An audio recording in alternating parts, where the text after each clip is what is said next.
कहते हैं माघ मास के कृष्ण पक्ष की एकादशी को षटतिला एकादशी कहा जाता है। इस दिन भगवान विष्णु की पूजा की जाती है।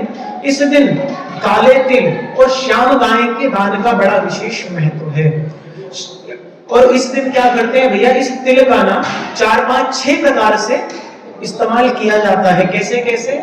तिल के तेल से ही मालिश करी जाती है, और तिल के तेल से ही माना जब स्नान करते हैं तो थोड़ा सा उसमें तिल का तेल डाल दिया जाता है। जो मतलब जब हमने पानी भरा और पानी भरने के बाद उसमें थोड़े से तिल डाल दिए, उसको क्या कहा जाता है? तिल स्नान कहा जाता है। कहते हैं तिल का ही जलपान, जब पानी पियो तो थोड़े से उसमें तिल के दाने डाल दो। कहते हैं तिलों के पकवान, जो पकवान भी उस समय बनते, जो मिठाई आदि, तो उसमें क्या तिल डाल करके उस पकवान को बनाया जाता है।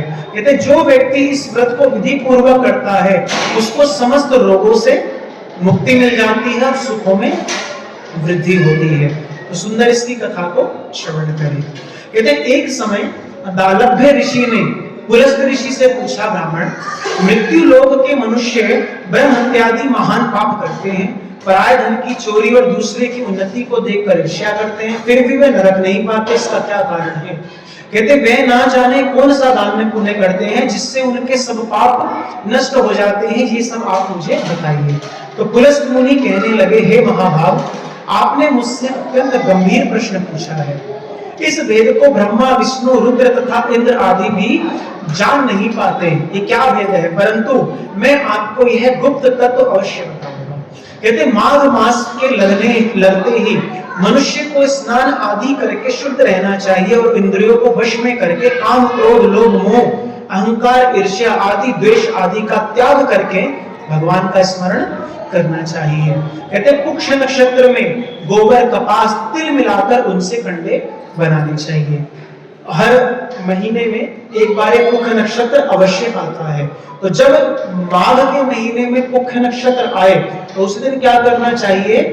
गोबर, जो देसी गौ माता का गोबर मिल जाए, उसमें थोड़ी सी कपास और तिल मिलाकर के उसके कंडे को बना लेना चाहिए और उन कंडों से 108 बार हवन करना चाहिए। मतलब जो भी आपका गुरु मंत्र है आदि, उसमें 108 बार आहुति देनी चाहिए उस कंडे को प्रज्वलित करके।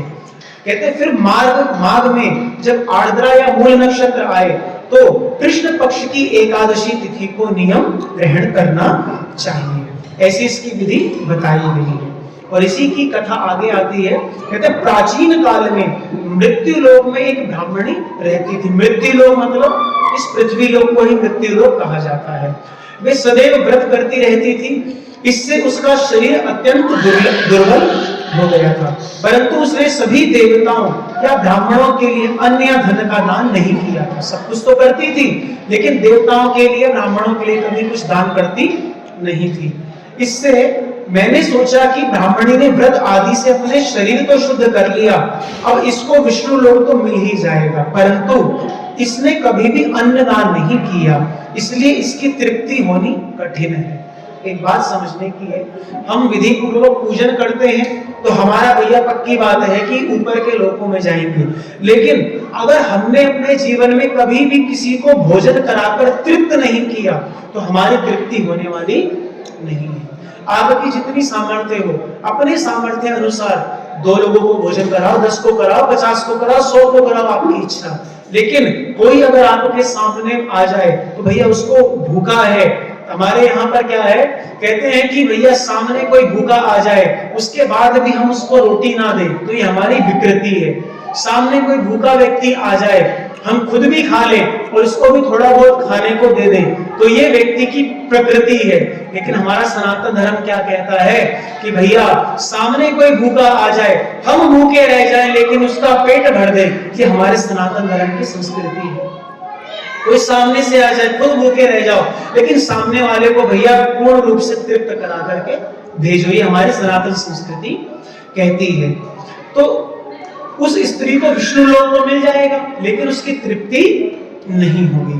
कहते ऐसा सोचकर मैं भिक्षक बनकर मृत्यु लोक में ब्राह्मणी के पास गया और उससे भिक्षा मांगी। अगर ब्राह्मणी बोली, महाराज आप यहाँ किस लिए आए हो? मैंने कहा मुझे भिक्षा चाहिए। इस पर उसने एक मिट्टी का ढेला भिक्षा चाहिए मतलब खाने के लिए कुछ वस्तु चाहिए। तो उस ब्राह्मणी ने क्या किया, मिट्टी का ढेला उठाया और भिक्षा पात्र में डाल दिया। कहते मैं उसे लेकर लौट आया।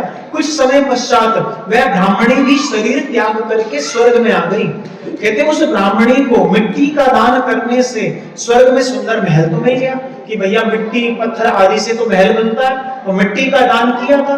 और एक बात, दान किसको करो, जो सुपात्र व्यक्ति हो, जो उस दान का आपका अच्छी जगह लगाए। ये नहीं कि आपने तो किसी को कुछ सेवा दी और वो यहां से गया और जाकर उसका मदिरापान कर रहा है या उल्टी सीधी चीजें खा रहा है, तो आपको उसका दोष लगेगा। इसलिए जब भी दान दो तो सोच के ही किसी को दान देना चाहिए। कहते परंतु उसने अपने को अन्नादि सब सामग्री से सुन पाया। रहने को महल तो मिल गया, खाने को एक दाना नहीं, ये हाल हुआ उसका। कहते मैं मेरे पास आई और कहने लगी, भगवान मैंने अनेकों व्रत आदि से आपकी पूजा की, परंतु फिर भी मेरा घर अन्नादि सब वस्तुओं से शून्य है। अब इसका कारण क्या है? मैंने कहा पहले तुम अपने घर जाओ, वहां देव स्त्रियां तुम्हें देखने के लिए आएंगी। पहले षटतिला एकादशी का पुण्य और विधि से सुन लेना, तब द्वार को खोलना, उससे पहले द्वार नहीं खोलना अपना। कहते मेरे वचन सुनकर वे अपने घर गई। जब देव स्त्रियों ने आकर द्वार खोलने के लिए कहा तो ब्राह्मणी बोली, यदि आप मुझे देखने के लिए आई हैं तो षटतिला एकादशी का महत्व सुनाओ पहले मुझे। कहते उनमें से एक देव स्त्री कहने लगी, मैं कहती हूँ। जब ब्राह्मणी ने षटतिला एकादशी के महत्व को सुन लिया तब उस ब्राह्मणी ने द्वार को खोला। देव स्त्रियों ने उसे देखा कि ना तो ये गंधर्व है ना ये आसुरी है, वरन पहले जैसे ही मनुष्य के रूप में है। कहते उस ब्राह्मणी ने भी देव स्त्रियों के कथनानुसार षटतिला एकादशी का व्रत किया। इसके प्रभाव से वह सुंदर और रूपवती हो गई तथा उसका घर अन्न आदि समस्त सामग्रियों से युक्त हो गया। कहते अतः मनुष्यों को षटतिला एकादशी का व्रत, तिल आदि का दान करना चाहिए। इससे दुर्भाग्य, दरिद्रता तथा अनेक कष्ट दूर होकर के वह मोक्ष की प्राप्ति करता है। तो यहाँ षटतिला एकादशी की कथा यही विश्राम होते। बोले षटतिला एकादशी की